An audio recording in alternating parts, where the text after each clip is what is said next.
Voilà. Alors, nous passons à la deuxième leçon. La deuxième leçon, c'est le cercle s'agrandit. Alors, le cercle s'agrandit, donc c'est la même chose. J'en viens donc aux activités de préparation.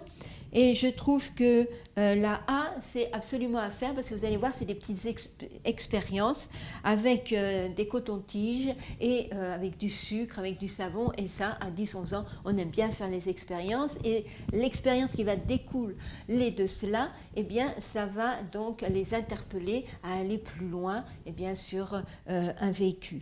Le B est également, hein, on peut le faire, mais attention, il faut bien prévenir à l'avance qu'il ne faut pas faire mal à l'autre, parce qu'il va falloir jeter quelque chose dans les jambes de l'autre, mais tout cela doit se faire donc avec douceur, afin que dans votre salle, voilà, on ne pousse pas des cris, ou voilà, ça se fait la bagarre, la dispute, parce que l'autre a reçu cette balle et cela lui a fait mal. Donc moi, malgré tout, je pencherai sur l'activité A. Maintenant, vous êtes libre, c'est vous qui voyez. Je passerai directement vivre le récit.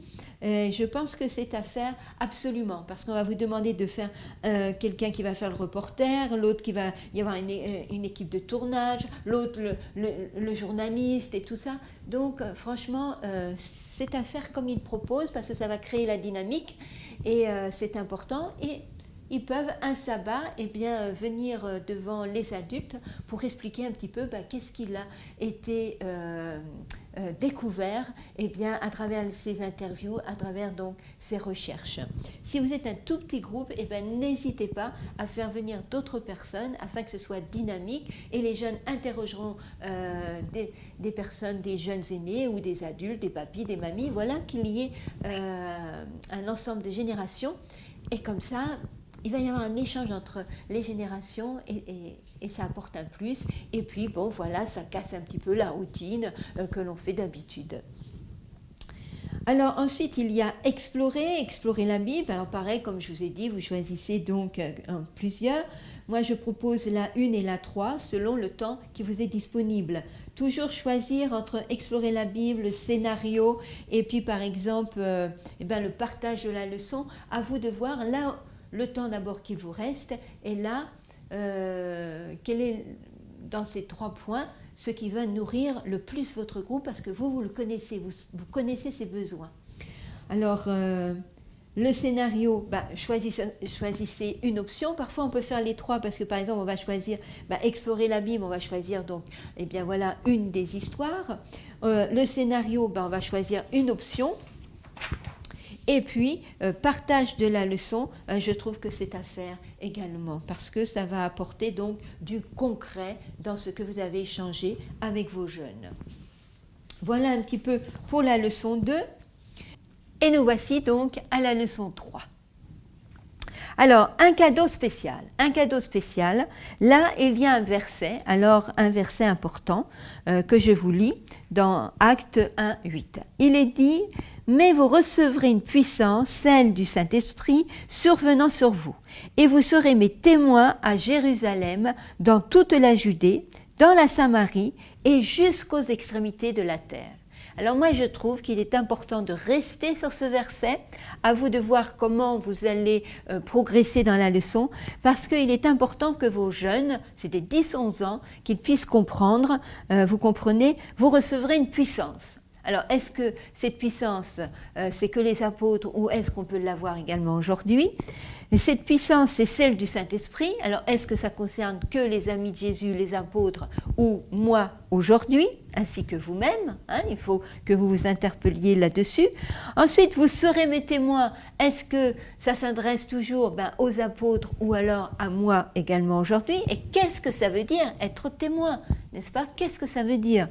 À Jérusalem, ensuite toute la Judée, la Samarie, jusqu'aux extrémités de la terre. Alors, on habite en France, on est dans une ville ou dans un village, n'est-ce pas? Alors, qu'est-ce que ça veut dire la portée? Alors, voilà.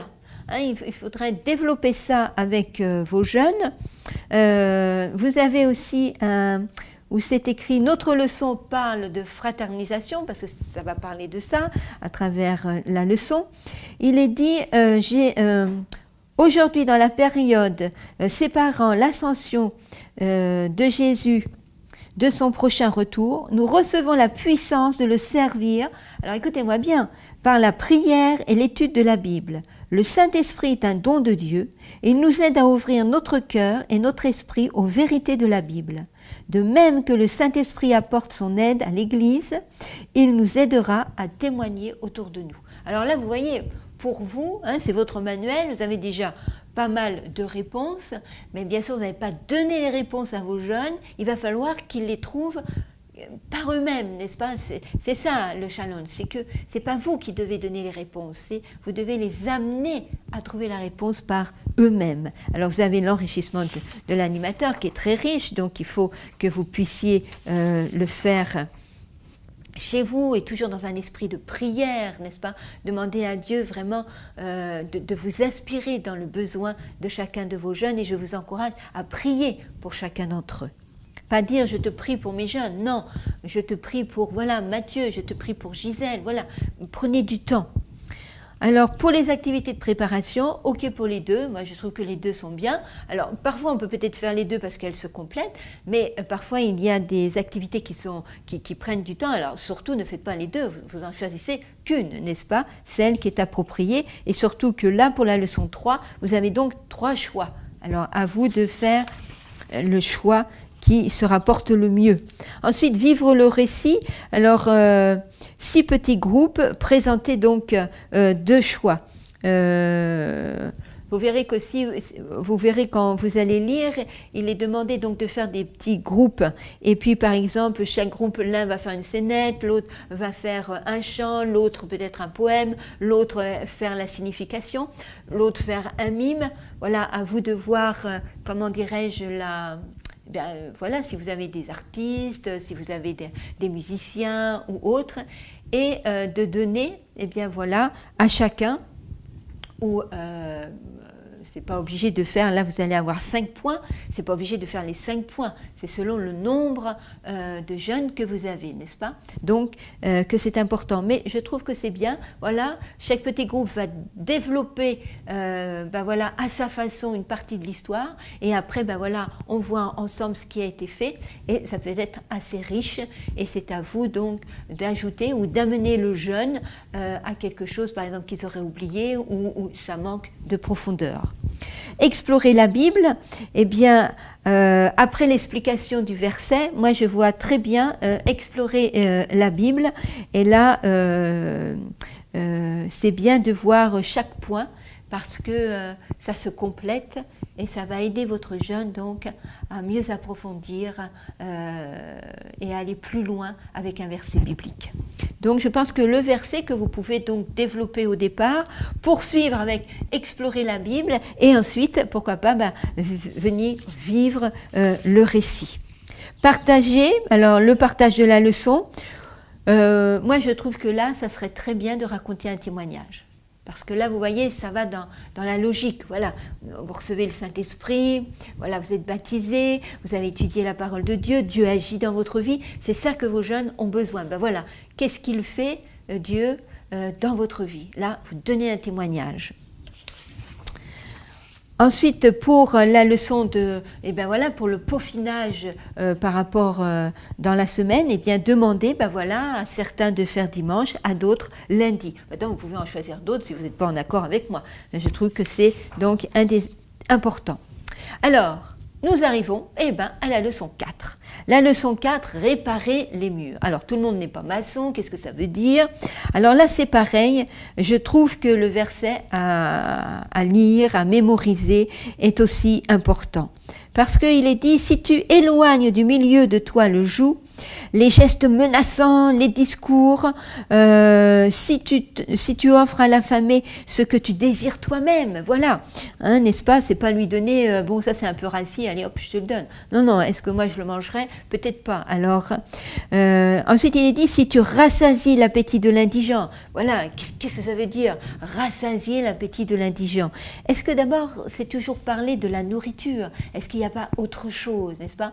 Peut-être que l'indigent aurait besoin de cette amitié vraie, concrète, n'est-ce pas? Voilà, ta lumière se lèvera sur les ténèbres. Ben alors, est-ce qu'on est dans les ténèbres? Parce que je n'aide pas les autres, parce que je n'arrive pas à les comprendre, parce que je ne leur apporte pas grand-chose, alors je vis dans les ténèbres. Qu'est-ce que ça veut dire? Est-ce que je suis dans la nuit totale? Et ton obscurité sera donc comme le midi. Alors voilà, ton obscurité sera comme le midi. Alors c'est comme si, ben voilà, j'étais dans l'obscurité, il y a la lumière qui jaillit. Alors où est-ce que la lumière, elle était toujours là? Est-ce qu'elle peut s'assombrir? Et le pourquoi et le comment? Vous voyez, là, il y a toutes sortes déjà d'éléments concrets, eh bien, au moment que ça a été écrit, hein, dans ce que vous allez échanger avec vos jeunes, mais aussi dans sa vie, ben voilà, dans sa vie de tous les jours, dans sa vie de témoin. Vous comprenez? C'est la suite, voilà. Alors, comment être, n'est-ce pas?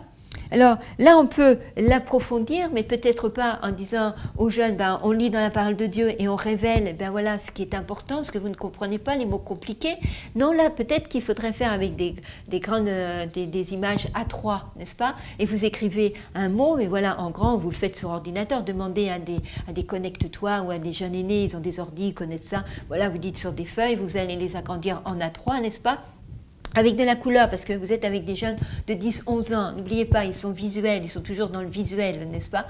Et puis, après, ben voilà, chacun, vous déposez ça et vous leur dites, voilà, il faut me construire un verset. Et puis, comme on parle de réparer les murs, mettez sur faites voyez, sur votre feuille, eh bien, comme voilà, des traits, comment je peux dire, voyez, je vais vous faire ici, sur la leçon, ben voilà, vous allez faire, voilà, des traits comme ça, hop, voyez, qui va montrer, eh bien, que c'est comme si c'était donc des pierres, voyez, faire des dessins comme ça, et comme ça, ils vont construire leur puzzle, ben voilà, sur un mur de la salle, n'est-ce pas? Ça va faire le mur, et le mur va faire le verset, n'est-ce pas? Et à ce moment-là, eh bien voilà, qui avait ce mot-là, un tel, eh bien qu'est-ce que ça veut dire?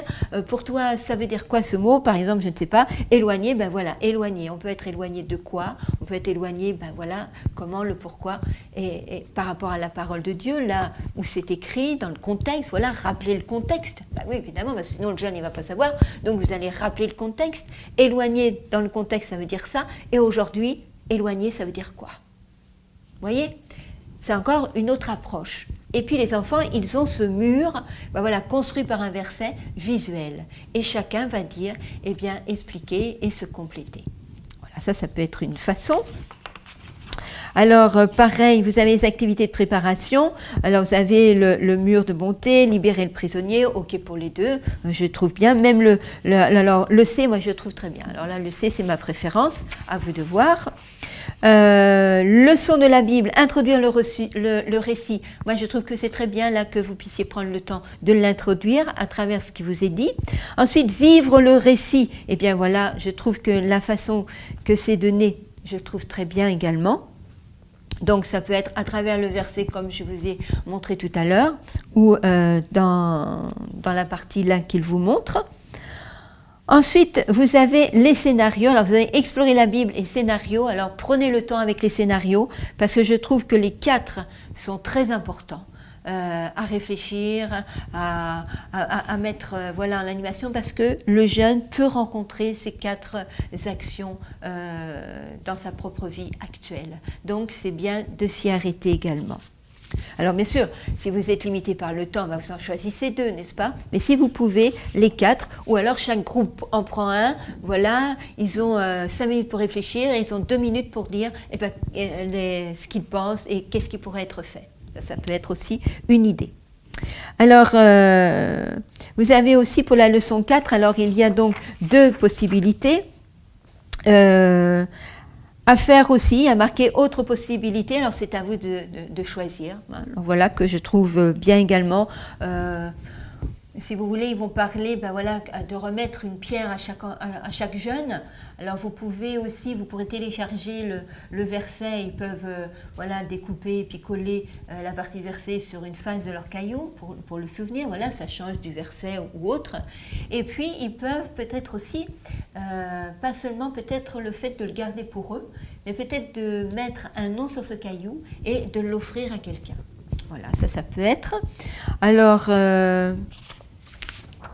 vous avez ceci, Ensuite, eh bien, pour peaufiner dans la semaine, n'est-ce pas? Déjà, ils offrent leur caillou à quelqu'un. Et puis, certains peuvent faire ce qui est demandé pour le mardi, d'autres ce qui est demandé pour le jeudi. Maintenant, s'il y en a qui veulent tout faire, ils font tout. Hein. Voilà, vous laissez libre. Mais voilà, pour ceux qui vont dire qu'ils n'ont pas le temps ou qui n'ont pas envie ou autre, eh bien voilà, susciter en eux le désir, eh bien malgré tout, de regarder au moins une fois dans la semaine.